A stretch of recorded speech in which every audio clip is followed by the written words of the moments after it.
नमस्कार, मी Punjab duck. 14, 15, 16 April दरम्यान परत एकदा असंच वातावरण खराब होणार आहे म्हणून हा अंदाज लक्षात येत आहे. हे अंदाज फक्त पूर्वकल्पना म्हणून देत आहे, कारण की आता उद्यापासून उद्या जाणार आहे म्हणून हा अंदाज लक्षात घ्यायचा. आणि 9-10 तारखेला परत एकदा ढगाळ वातावरण येणार आहे म्हणून हा अंदाज लक्षात घ्यायचा. त्याच्यानंतर राज्यातल्या सर्व शेतकऱ्याला, कांदा काढणारे शेतकऱ्याला सांगू इच्छितो, मकावाल्यांना सांगू इच्छितो, ज्यांचं बाजरी आहे त्यांना सांगू इच्छितो की तुम्ही काय करा, 14 तारखेपर्यंत 14 एप्रिल पर्यंत तुम्ही तुमचं कांदा काढा, झाकून ठेवा.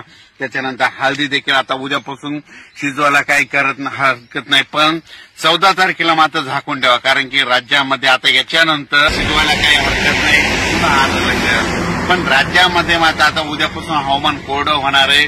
मात्र उन्हाचा पारा मात्र 42 अंशापर्यंत 42-43 पर्यंत जाणार आहे म्हणून हे अंदाज लक्षात घ्यायचा.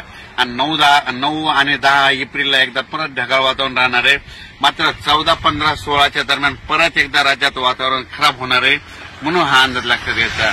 म्हणून हे पूर्वकल्पना म्हणून आज देत आहे. परत अंदाज उद्याचे लगेच येणार आहे.